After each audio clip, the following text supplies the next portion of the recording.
ఈ అమీర్లు అంటే అర్థం ఏమిటి? డబ్బులున్నోళ్ళు అని. ఈ డబ్బులు ఉండటం ఫిజికల్గా జేబులో డబ్బులు ఉండటం అని కాదు. బ్రతుకుని ఏదో ఒక మార్గాన్ని చూస్ చేసుకుని ముందుకు వెళ్ళగలిగిన వాడు ఎవడైనా అమీరే అని చెప్పడం కోసం ఈ సినిమా తీశాడు.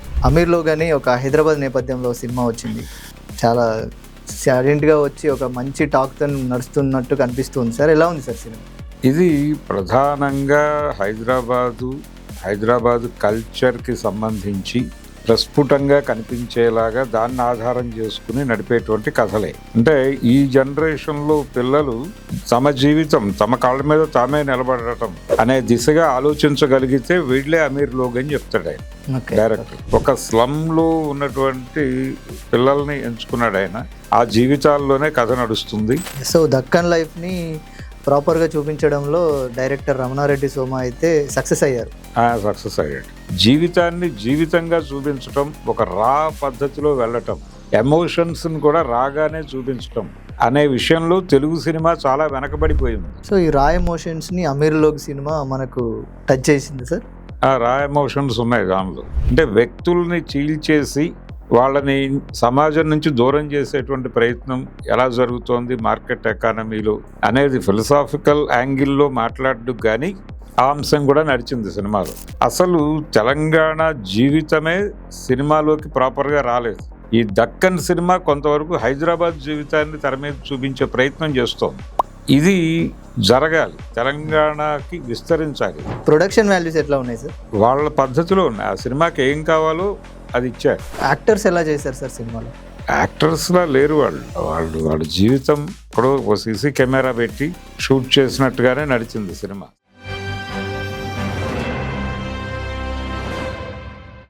Hello, welcome to 3TV. ఈరోజు మనతో ఉన్నారు senior journalist and film critic Bharadwaj గారు. Hello sir. హలో. అమీర్లో కానీ ఒక హైదరాబాద్ నేపథ్యంలో సినిమా వచ్చింది. చాలా సైలెంట్గా వచ్చి ఒక మంచి టాక్తో నడుస్తున్నట్టు కనిపిస్తుంది సార్. ఎలా ఉంది సార్ సినిమా? అంటే మనకి దక్కని సినిమా అని ఒకటి ఉంది. దక్కన్ సినిమా అనండి, లేకపోతే దక్కని సినిమా అనండి, అదొక జానర్ ఉంది. అయితే ఈ జానర్ని ప్రపంచం పెద్దగా పట్టించుకోదు. ఇది ప్రధానంగా హైదరాబాదు కల్చర్కి సంబంధించి హైదరాబాదులో ఉండేటువంటి జీవన విధానాన్ని ప్రస్ఫుటంగా కనిపించేలాగా దాన్ని ఆధారం చేసుకుని నడిపేటువంటి కథలే సార్. వాళ్ళ జీవన శైలితో పాటు వాళ్ళ ఎమోషన్స్, ఆ చిన్న చిన్న ఆనందాలు, వాళ్ళ ఆటలు, వాళ్ళ పండగలు, వాళ్ళ వేషధారణ, వీటి మీదే కథలు నడుస్తాయి. ఇది చిన్న బడ్జెట్తో అక్కడ లోకల్ పీపుల్నే పాత్రధారులుగా తీసుకుని సినిమాలు చేయటం అనేది ఉంది. మనం ఇంతకుముందు హైదరాబాద్ నవాబ్స్ ఇలాంటి సినిమాలు చూసాం. ఆ స్టైల్లో వచ్చినటువంటి ఒక దక్కనీ ఫిల్మే ఈ అమీర్ లోగ్. ఈ అమీర్ లోగ్ అంటే అర్థం ఏమిటి? డబ్బులున్నోళ్ళు అని. ఈ డబ్బులు ఉండటం ఫిజికల్గా జేబులో డబ్బులు ఉండటం అని కాదు. డబ్బులు సంపాదించగలిగేటువంటి, అంటే బ్రతుకుని ఏదో ఒక మార్గాన్ని చూస్ చేసుకుని ముందుకు వెళ్ళగలిగిన వాడు ఎవడైనా అమీరే అని చెప్పడం కోసం ఈ సినిమా తీశాడు. అంటే ఈ జనరేషన్లో పిల్లలు స్వశక్తి మీద ఆధారపడటం అనే దానికన్నా కూడా పేరెంట్స్ మీద దాడి చేస్తున్నారు. ఏం సంపాదించావు? నాకు పొద్దున్నే లేవమంటున్నావు, నువ్వు నాకు కార్ అరేంజ్ చేసావా? నేను కాలేజీకి సిటీ బస్సుల్లోనే తిరిగాను, నువ్వు నాకు ఏం ఫెసిలిటీ ఇచ్చావు జీవితంలో అని తల్లిదండ్రుల్ని కాలర్ పట్టుకుని అడుగుతున్నటువంటి సందర్భం. కాబట్టి ఇలా ఈ పేరెంటింగు, ఈ సిస్టము, ఈ గందరగోళము నుంచి వీళ్ళు తమ జీవితం తమ కాళ్ళ మీద తామే నిలబడటం అనే దిశగా ఆలోచించగలిగితే వీళ్ళే అమీర్ లోగ్ అని చెప్తాడు ఆయన డైరెక్టర్. ఎవరి మీదో డిపెండ్ అవటం, పర్టికులర్గా ఈ జమానాలో అది ఎక్కువైంది. పేరెంట్స్ సఫర్ అవుతున్నారు, విపరీతంగా ప్రెజర్కి గురవుతున్నారు, పిల్లల్ని చూసి భయపడుతున్నారు, ఫాల్స్ వాల్యూస్ నడుస్తున్నాయి. అంటే ఆల్గారిథం రూలింగ్ ప్రపంచంలోకి వెళ్ళిపోయిన తర్వాత మనిషి సెల్ ఫోన్ లేకపోతే కుదరదు, సెల్ ఫోన్లో కూడా ఒక హై ఎండ్ ఫోన్ ఉండాలి, ఈ గాడ్జెస్ గొడవ, ఇవన్నీ కూడా రకరకాలుగా మనుషుల్ని గందరగోళంలోకి పెట్టేస్తున్నాయి. ఒక ఊహాజనిత ప్రపంచంలో బతికేస్తున్నారు అందరూ. ఈ ఊహల్లో బతుకుతున్నవాడు ఏదో క్షణంలో ఆ బుడగ పేలిపోతే చచ్చిపోతాడు. ఈ బుడగలతో పనులవ్వవు. మీరు నేల మీద నిలబడి ఆలోచించండి. ఏదైనా రూటెడ్గా పని చేస్తే పని అవుతుంది, పని చేయకుండా పని అవుతుంది అనుకోవడం భ్రమ అనేది ఆయన జనాలకి కనెక్ట్ చేయటం కోసం చేసినటువంటి కసరత్తు. మార్కెటింగ్ స్ట్రాటజీలు, మార్కెట్ మాయాజాలాలు, భ్రమలు కల్పించటము, ఉచ్చులోకి లాగటము, శ్రమని వాడుకోవటము, ఆ తర్వాత వదిలేయటము. దాన్ని అంటే ఒక కాన్సెప్చువల్ బిజినెస్గా మొదలైంది. ఎప్పుడైతే జనం అటెన్షన్ వాళ్ళ వైపు గ్రాబ్ అయిపోయిందో దాన్ని మెకానికల్గా మార్చేసి బ్రాండ్ సెల్లింగ్ అనేది చేస్తున్నారు. ఈ బ్రాండ్ సెల్లింగ్ బిజినెస్ల మీద కూడా ఆ సినిమాలో వ్యాఖ్యానం ఉంటుంది. అంటే మానవ సంబంధాలు ఎప్పుడైతే వ్యాపారమయం అయిపోతాయో అప్పుడే అన్ని సరుకుల్లోనూ ఒక నాణ్యతా లోపం జరుగుతుంది. బ్రాండ్ మిగులుతుంది, దానిలో నాణ్యత ఉండదు. మానవ సంబంధాల్లోనూ నాణ్యత ఉండదు, వాళ్ళు రూపొందించేటువంటి వస్తువుల్లోనూ నాణ్యత ఉండదు. కాబట్టి ఒక నిజాయితీతో కూడుకున్నటువంటి ఒక ప్రయత్నం జరిగింది. ఆ ప్రయత్నం చేసినప్పుడు చాలామంది సహకరిస్తారు అని కూడా చెప్తాడు సినిమాలో, ఒక పాజిటివ్ నోట్. మీరు నిజాయితీగా ఒక పని మొదలు పెడితే దాన్ని సపోర్ట్ చేసే బ్యాచ్ దొరుకుతుంది. ఓకే, ఆ ప్రయత్నం చేయండి, డెఫినెట్గా సక్సెస్ అవుతారు. ప్రయత్నం చేయకపోవడం మీ తప్పు. మీకు సహకరించే ప్రపంచం ఉంది, మీరు పట్టించుకోవట్లేదు, దాన్ని నెగ్లెక్ట్ చేసి తిరుగుతున్నారు. బట్ ప్రయత్నం అయితే చేయాలి, స్టార్ట్ చేయాలి, చేస్తే పని అవుతుంది అనేది చెప్పడం కోసం తీసిన సినిమా ఇది. కాన్సెప్చువల్గా బాగుంది. ఒక స్లమ్లో ఉన్నటువంటి పిల్లల్ని ఎంచుకున్నాడు ఆయన. ఆ జీవితాల్లోనే కథ నడుస్తుంది. పొద్దున్నే లేవని పిల్లలు, లేచి ఏం చేయని పిల్లలు, గందరగోళంగా తిరిగేసే పిల్లలు, వీళ్ళు ఏమవుతారు జీవితంలో అని భయపడే తల్లిదండ్రులు, అలా నడిచినటువంటి సినిమా ఇది. దక్కన్ లైఫ్, వాళ్ళ భాష, వాళ్ళ డైలాగులు, వాళ్ళు ఏం మాట్లాడుకుంటారో అలాగే నడిపారు, వాళ్ళు ఏం తింటారో అదే నడిపారు, వాళ్ళు ఎలా జీవిస్తారో ఆ జీవనాన్నే చూపించారు తప్ప ఎక్కడ ఇతర జనరల్గా సినిమాటిక్ లిబర్టీ పేరుతో ఇమేజ్ల కోసం ఏవేవో హంగులు కల్పించుట అలా లేదు సినిమా. సో దక్కన్ లైఫ్ని ప్రాపర్గా చూపించడంలో డైరెక్టర్ రమణారెడ్డి సోమ అయితే సక్సెస్ అయ్యారు. సక్సెస్ అయ్యాడు. అంటే దక్కని సినిమా అనేది ఎందుకు ఎమర్జ్ కావాలని నేను కోరుతున్నానంటే, ఎందుకు ఈ సినిమాని సపోర్ట్ చేయాల్సిన అవసరం ఉంది అంటున్నానంటే, పర్టికులర్గా మనకి రంగుల కళ అనే సినిమా చూసాను నేను ఇప్పుడు చాలా 80s లో. అది నాకు చాలా కొత్తగా అనిపించింది ఆ సినిమా. హైదరాబాద్ నగర జీవితం అనేది కోస్తా జిల్లాలో తెలియదు. నేను విజయవాడ అలంకార్ థియేటర్లో చూసా ఆ సినిమా, మార్నింగ్ షోనే. మా భూమి ఇన్ఫ్లుయెన్స్తో వెళ్ళిపోయాం మార్నింగ్ షోకి. దానికి అది మార్నింగ్ షో హెవీ రష్, ఆ తర్వాత నెమ్మదిగా డ్రాప్ అయింది. మా భూమి లాంటి కథ లేదు అనేది అప్పటి గొడవ. కానీ అందులో ఉన్న ప్రపంచం జనాలకి కనెక్ట్ కాల. ఇప్పుడు కూడా ఈ అమీర్ లోగ్ సినిమాని ఆంధ్ర ప్రాంతపు రివ్యూవర్స్ దాన్ని ప్రాపర్గా పట్టించుకోవట్లేదు. అంటే ఒక తెలుగు మాట, ఒక ఉర్దూ మాట ఇలా నడుస్తుంది ఏమిటి, ఇలా అసలు ఆ లాంగ్వేజ్ ఏమిటి దాకా మాట్లాడుకుంటున్నారు. కానీ ఇదొక జీవితం ఉంది. జీవితాన్ని జీవితంగా చూపించటం, ఒక రా పద్ధతిలో వెళ్ళటం, ఎమోషన్స్ని కూడా రాగానే చూపించటం అనే విషయంలో తెలుగు సినిమా చాలా వెనకబడిపోయింది. ఈ దక్కని సినిమా అనేది చాలా ముందుకెళ్ళిపోయింది. నిజానికి ఇది చాలా అడ్వాన్స్మెంట్. ఈ అడ్వాన్స్మెంట్ రంగుల కళ రోజుల్లోనూ అర్థం కాలేదు, ఇప్పుడు కూడా అర్థం కావట్లేదు. సో ఈ రా ఎమోషన్స్ని అమీర్ లోగ్ సినిమా మనకు టచ్ చేసింది సార్. ఆ రా ఎమోషన్స్ ఉన్నాయి దానిలో. అంటే సరదాగా ఒక ఏజ్డ్ మనిషి ఎక్కడో ఉంటాడు, పిల్లలు గల్ఫ్లో ఉంటారు పిల్లలు, ఆ ముసలాయన సరదాగా ఇక్కడ కుర్రాళ్ళతో కలిసి క్యారమ్ బోర్డు ఆడుతూ ఉంటాడు. వాళ్ళతో తన అభిప్రాయాలు షేర్ చేసుకుంటూ ఉంటాడు. తనకు వచ్చిన విద్యని వాళ్ళకి నేర్పి వాళ్ళని నిలబెట్టాలి జీవితంలో అని. అంటే జీవితంలో నిలబడాలి అనే మోటో ఉండాలి. కానీ మీరు ఎక్కడ నేర్చుకుంటున్నారు, ఎవరి దగ్గర నేర్చుకుంటున్నారు అనేది మీరు చూస్ చేసుకునే దాన్ని బట్టి ఉంటుంది. కానీ ఇప్పటి పిల్లలు ఎలా ఆలోచిస్తున్నారంటే, ఏదైనా చేయమంటే దీనికి ఒక ప్రాపర్ కోచింగ్ సెంటర్ ఉండాలి అనుకుంటున్నారు. ప్రతిదానికి ఒక ప్రాపర్ కోచింగ్ సెంటర్ ఉండాలి, వాడికి ఫీజు కట్టాలి. అంటే కాన్వెంట్ స్కూలింగ్ వలన తయారైన బుర్రల్లో ఈ డిపెండెన్సీ అనేది ఎక్కువ అవుతుంది. ఎవడో ఒకడు నిపుణుడి దగ్గర పని చేయటం ద్వారా పని నేర్చుకోవటం అనే పద్ధతిలో వీళ్ళు వెళ్ళట్లా. వీళ్ళు ప్రతిదీ స్కూలింగ్ పద్ధతిలోనే ఆలోచిస్తారు. ఆ కోచింగ్ సెంటర్ల నుంచి ఉద్యోగాల్లోకి వస్తారు వీళ్ళు ఆ కాగితాలు పట్టుకుని సర్టిఫికెట్. వీళ్ళకి పని రాదు మళ్ళీ ప్రాక్టికల్గా. ఇక్కడ ఆ సర్టిఫికెట్లు లేనోడు ఏమీ చదువుకోకుండా ఇక్కడే బతుకుతూ సార్. అక్కడ ఫ్లోర్ తుడుస్తూ పని నేర్చుకున్న వాడి దగ్గర మళ్ళీ పని నేర్చుకోవాలి వాళ్ళు. ఇది ప్రపంచం నడుస్తున్నటువంటి పద్ధతి.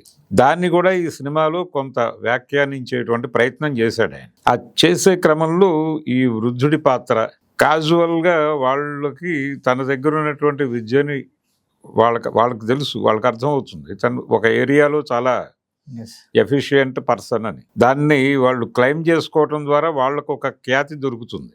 సార్ అసలు దీన్ని ఆ విద్య నేర్చుకుంటారు వీళ్ళు, నేర్చుకుని దాని మీదే బతకాలి అనుకున్నప్పుడు ఆ ఫ్యామిలీయే ఒక అవకాశం కల్పిస్తుంది వీళ్ళకి. అలా మీరు సిన్సియర్గా ఒక ప్రయత్నం చేస్తే సహకరించేందుకు వచ్చేవాళ్ళు ఉంటారు. ఆ ప్రయత్నం జరగాలి, అది లోపిస్తే ఇబ్బంది. అంటే యుద్ధం జరగాలి, యుద్ధం చేయకుండా ఫలితాన్ని ఆశించడం తప్పు. ఓకే ఓకే అన్న పద్ధతిలో ఎస్కేపిజం ఎలా ఉంది యూత్లో అనేది కూడా కొంత టచ్ చేస్తూ నడిపాడు. హ్యూమన్ రిలేషన్స్లో వచ్చినటువంటి కమర్షియల్ యాటిట్యూడు అవన్నీ కూడా, అంటే వ్యక్తుల్ని చీల్చేసి వాళ్ళని సమాజం నుంచి దూరం చేసేటువంటి ప్రయత్నం ఎలా జరుగుతోంది మార్కెట్ ఎకానమీలో అనేది ఫిలసాఫికల్ యాంగిల్లో మాట్లాడడం కానీ ఆ అంశం కూడా నడిచింది సినిమాలో. ఓకే ఓకే అంటే ఒక ఐటీ కంపెనీలో పనిచేసే ఒక అమ్మాయి, ఒక స్లమ్ ఏరియా నుంచి వెళ్ళినటువంటి అమ్మాయి, ఆ అమ్మాయి జాబ్ చేసుకుంటూ ఉంటుంది. ఆ అమ్మాయి జీవితము, ఆ అమ్మాయి వెనకాల ఉన్నటువంటి కథ వేరు, నేపథ్యం వేరు. ఆ అమ్మాయితో అక్కడ ఇంటరాక్ట్ అయ్యే బ్యాచ్ తాలూకా నేపథ్యాలు వేరు. ఓకే కలిసి జీవితం పంచుకోవాలి అనుకున్నటువంటి ఒక వ్యక్తి అతని సంకుచితత్వం చూసి భయపడుతుంది అమ్మాయి. భయపడి టెన్షన్ పడకుండా చాలా కూల్గా అక్కడ నుంచి షిఫ్ట్ అయిపోతుంది. ఓకే మూవ్ ఆన్ అయిపోవాలి జీవితంలో, ఇదే పట్టు కూర్చుంటే కుదరదు అని. అతను మనకి కుదరడు అని నాకు అర్థమైన తర్వాత ఎందుకు అతనితో ట్రావెల్ అవ్వటం అనవసరంగా షట్ డౌన్ చేసేయక, అతనికి తలకాయ నొప్పి ఉండదు, నాకు తలకాయ నొప్పి ఉండదు, అంత సింపుల్గా జీవితాన్ని తీసుకుని ముందుకెళ్ళటం అనేది చెబుతూ ఒక క్యారెక్టర్ని ఎస్టాబ్లిష్ చేయటం. ఓకే అంటే హైదరాబాద్ కల్చర్ కాస్మోపాలిటన్ అనండి, లేకపోతే ఇక్కడ ప్రపంచవ్యాప్తంగా అనేక సంస్కృతులు డంప్ అయిపోతూ ఉంటాయి.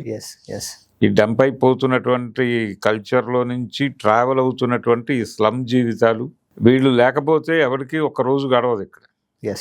అంత అవసరమైనటువంటి ఏరియాలు కానీ అంతే నిరాదరణకు కూడా గురవుతూ ఉంటాయి. అందుకని అక్కడ కాన్సన్ట్రేట్ చేసినటువంటి కథ ఇది అమీర్లోగ్ అనేది.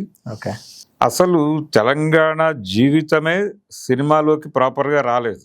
ఈ దక్కన్ సినిమా కొంతవరకు హైదరాబాద్ జీవితాన్ని తెర మీద చూపించే ప్రయత్నం చేస్తోంది. ఇది జరగాలి, తెలంగాణకి విస్తరించాలి. తెలంగాణ కథలు, తెలంగాణ జీవిత ఘర్షణలు, వాటిని తెర మీదకి తీసుకురావటం అనే ప్రయత్నం జరగటం లేదు. తెలుగు సినిమా కమర్షియల్ వాల్యూస్ అనే పేరుతో జీవిత సత్యాలని తొక్కేసి వాళ్ళు అనుకున్న పద్ధతిలో డ్రైవ్ చేసి వాళ్ళు ఇచ్చే అవుట్పుట్లో వాళ్ళు ఎక్కడో చోట ఈ ప్రస్తుతం ప్రపంచానికి ఎనిమీగా తయారైనటువంటి మార్కెట్ ఎకానమీ ముందు సాగిలపడే వ్యవహారాలే నడుపుతున్నారు. అందుకని దాని నుంచి బయటపడే సినిమా కావాలి ఇప్పుడు. అలాంటి సినిమాలు చేయటానికి అవకాశం ఉన్నది తెలంగాణలోనే. ఆ జీవితావిష్కరణలు జరగటం లేదు. తెలంగాణ ఉద్యమ కాలంలో తెలంగాణ సినిమా మీద విస్తృతమైన చర్చ జరిగింది. మేము ఫిల్మ్ సిటీ కడతాము, ఇవన్నీ మాట్లాడారు. తెలంగాణ జీవితం, తెలంగాణ సినిమా, తెలంగాణ కోసం అనేది మాట్లాడిన వాళ్ళు ఎవరు తర్వాత సినిమాలు తీయలే. ఇలాంటి కుర్రాళ్ళు తీస్తున్నారు ఉత్సాహంగా. వీళ్ళకి తగినటువంటి అప్రిసియేషన్ దక్కాలి. ఎగ్జాక్ట్లీ. వీళ్ళకి ఆ సినిమా మీద కొంత రాబడి వచ్చే ఇది జరగాలి, ఒక అవకాశం దొరకాలి వాళ్ళకి. ఇంత రాగా జీవితాలని చాలామంది ఔత్సాహికులు ఉన్నారు ఇక్కడ. అంటే థియేటర్ కూడా ఇంకా బతుకున్నది తెలంగాణలోనే, పర్టికులర్గా హైదరాబాద్లో. థియేటర్ కూడా చచ్చిపోయింది చాలా చోట్ల. ఇక్కడ ఒంగోలులోను ఇలాంటి కొన్ని సెంటర్లలో ఉంది ఇంకా. కాబట్టి దాన్ని ఎందుకు బతికించుకుంటున్నారు? ఇప్పుడు లమకాన్ లాంటిది బతుకుంది ఇక్కడ. అవును సార్. ఒక కల్చరల్ స్పేస్ ఉంది. ఈ కల్చరల్ స్పేస్ చాలా తగ్గిపోతుంది చాలా చోట్ల. అందుకని దీన్ని పరిరక్షించుకుంటూ ఈ ప్రాంతపు ప్రత్యేకతని ఆవిష్కరించేటువంటి సినిమా నిర్మాణానికి ప్రభుత్వం కూడా కొంత ఊతం ఇవ్వాల్సినటువంటి అవసరం ఉంది. Yes. ట్యాక్స్ ఎగ్జంప్షన్ ఇవ్వండి, వాళ్ళకి ₹4 మిగిలేటట్టు చూడండి, థియేటర్లు వాటికి సంబంధించి బర్డెన్ కాకుండా చూడండి. అలా వాళ్ళని ఎలా ప్రోత్సహించాలో ఎఫ్డిసి ఆలోచించాలి. Yes. అలాగే ఇలాంటి కుర్రాళ్ళు ఇంకా వచ్చి తెలంగాణలో ఈ దక్కన్ సినిమా ఇది హైదరాబాద్ జీవితానికి పరిమితం అయిపోతుంది. ఇది కాకుండా దీన్ని తెలంగాణ జీవితాలకి, ఇప్పుడు పాలమూరు జీవితాలు, ఇవన్నీ చాలా కాలంగా చర్చలు జరుగుతున్నటువంటి సందర్భాలు ఉన్నాయి. అవును సార్. ఇవేవి కూడా తెర మీద ప్రాపర్గా ఆవిష్కరణ కావటం లేదు. Yes.